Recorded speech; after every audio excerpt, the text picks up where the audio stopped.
Merry Christmas. It is still Christmas. The world has got back into, I went back into my job and all the Christmas music was kind of turned off, and it is Christmas. And Holy Mother Church has called this the Feast of the Holy Family of Jesus, Mary, and Joseph. And in all her great wisdom, she places this feast at this Christmas, this first Sunday after Christmas, to remind us that, first of all, Jesus was born into a family, and we are a part of that holy family. We are born into that family as well through baptism.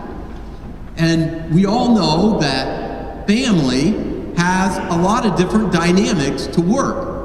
And today we are given some virtues of what family should be, and something for us to strive for, and something for us as a model of the Holy Family for us to kind of work toward. And in particular, this first reading from our first reading today talks a lot about honor. And honor is a word that today is a little bit lost. Doesn't have quite the same meaning that it used to. I was raised in a family of 6 children. My wife was raised in a family of 7 children. I'm a deacon, so I can be married, so you know. And I've been married 35 years. And I've learned a few things about family from my own experience. So I'd like to just kind of start with this business of honor, and especially honoring your father, right? That this first reading talked about. My parents were a great model for what honor should be. And I remember when their parents got older, how they took care of them. And especially my grandfather. He was in and out of a nursing home for many years. My dad never missed a day to get to the nursing home over like a 3-year period. It was amazing. He went on vacation, he made sure somebody was there. We hear that in our first reading. Take care of your father, even as his mind grows weak. We take care of our parents. And, you know, we as Catholics have a great deal of respect for life. We pray for the unborn quite a bit. And I think that where it needs to begin is just how we treat the living, too. That will go a long way with how we treat the unborn, even. You know, television shows today depict parents as being big buffoons almost, right? And I think as parents, when we see shows on television that are disrespectful to how the elderly should be, or even parents, then we need to speak up and just bring that to their attention. Children, I will say that it is very important that you honor your parents. That's what we heard today. Honor. You know, my wife and I were involved in a marriage enrichment program some years ago, and the presenter came out with a violin, and he held out the violin and passed it around, and then he took the violin back, and it was kind of beat up and torn up a little bit, and he said, "What if I were to tell you that this violin was made by one of the finest German Luthers in all of Germany, and it's worth millions of dollars, and then hand it to you? What are you going to do?" You're going to go, you because you are in the presence of something very valuable. Well, as husbands and wives, sometimes, you know, we get used to each other, and I've been married 35 years, so I'm guilty of this myself, so I'm not trying to preach at you. I'm with you in all of this. But, you know, we can get used to each other. and take each other a little bit for granted. When we realize what honor is, then we realize that we need to have that same you're in the presence of Jesus with your spouse. We start to grasp what honor really means, and we carry that not only out of our relationships, but we carry that into the workplace, in customer service.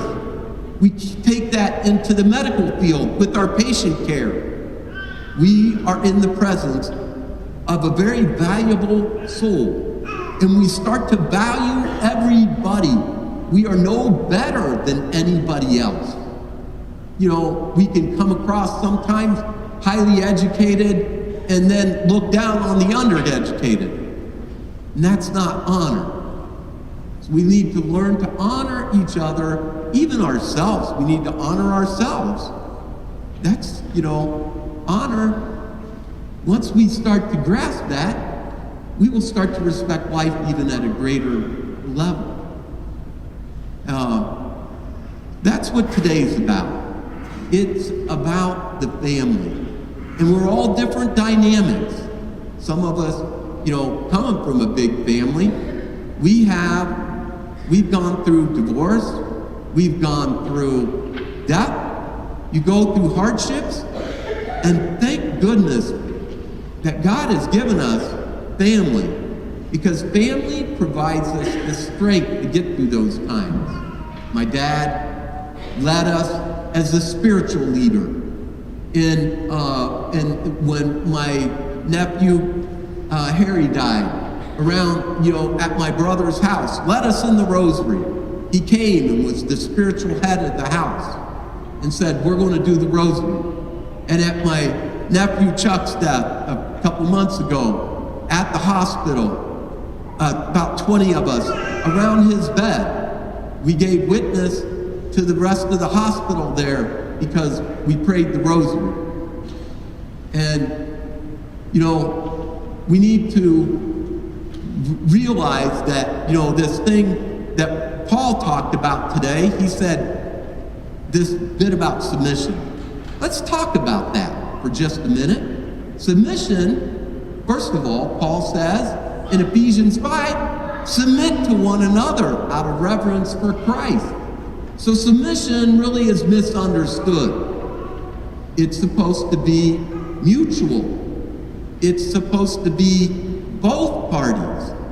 And then he calls husbands to even a higher standard, because he says, husbands, love your wives as Christ loved the church.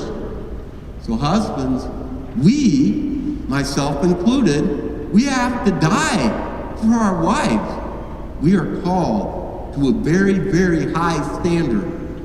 And how is this love supposed to look?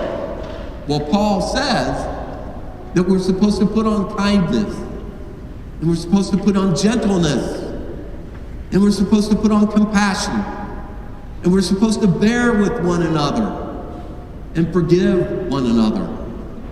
So this marital relationship definitely calls for a lot of forgiveness.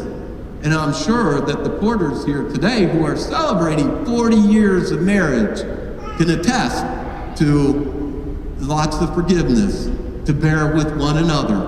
I know my wife has to bear with me, and she's a saint for what she's had to deal with for me, I'm sure. So, that's what we are called to do in this feast of the Holy Family. The church usually has a feast of one saint. But today, it's a group of people, Jesus, Mary, and Joseph, the model of faith. When we put on love, we need to think about the Holy Family. And are we being everything that love is supposed to be calling us to? And that's what we're called to today. Merry Christmas.